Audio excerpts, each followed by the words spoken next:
Hi everyone, my name is Quinn Whitman. I'm an art history major here at Wake Forest, and today I'm in Scales talking about my recent exhibition that I've curated called Spark.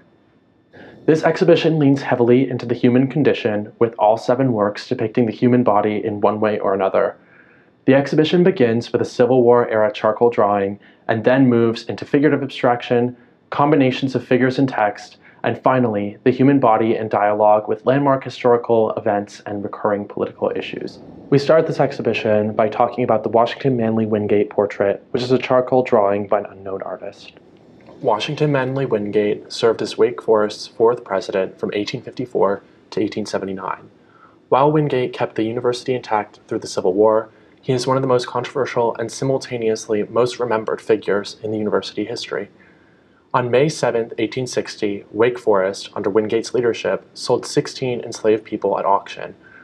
With the ongoing discussions about Wingate's name on campus buildings and roads, the inclusion of this portrait asks the viewers to think about how we should remember individuals with problematic histories, especially in light of the renaming of the Divinity Building, formerly Wingate Hall and later May 7, 1860 Hall. It poses the question of whether we can or cannot separate Wingate's leadership from the horrifying acts that he undertook as president.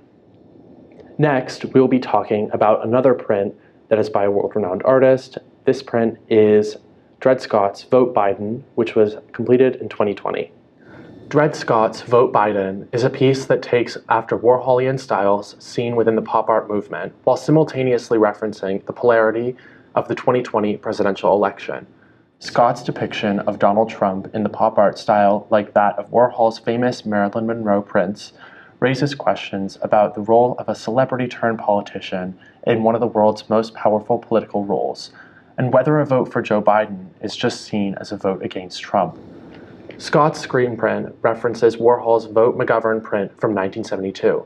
Like Warhol, who depicted McGovern's opponent Richard Nixon rather than portray McGovern, Scott represents Biden's opponent in a negative light. Scott's demonic portrait of Donald Trump with red skin leaves no doubt as to the artist's political position, even without the graffiti scrawl at the bottom stating "Vote Biden." The next piece I'll be discussing is Joseph Bibb's Martian Manhunter. Joseph Bibb's photograph of a masked figure from 2008 evokes a new resonance in 2022 during COVID-19, where masks covering the nose and mouth are now the norm. The mask could refer to communication of thoughts or ideas by means other than the known senses. Conversely, it could also refer to being silenced. Nearly 2 years into the pandemic, masks have become an extension of everyday life. To our contemporary eyes, the mask has come to mean safety to some, and to others, an obstruction to civil liberties. Powerful art can make people talk. Art and the art historical canon have always been vehicles for debating and discussing some of society's most controversial issues.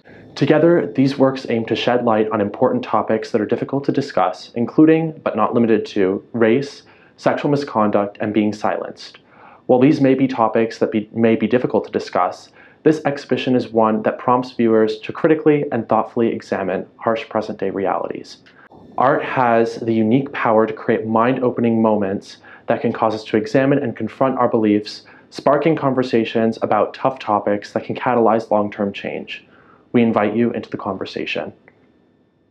I hope that you enjoyed my walkthrough of this exhibition. If you're on campus, please be sure to come check it out in Scales. Thank you so much.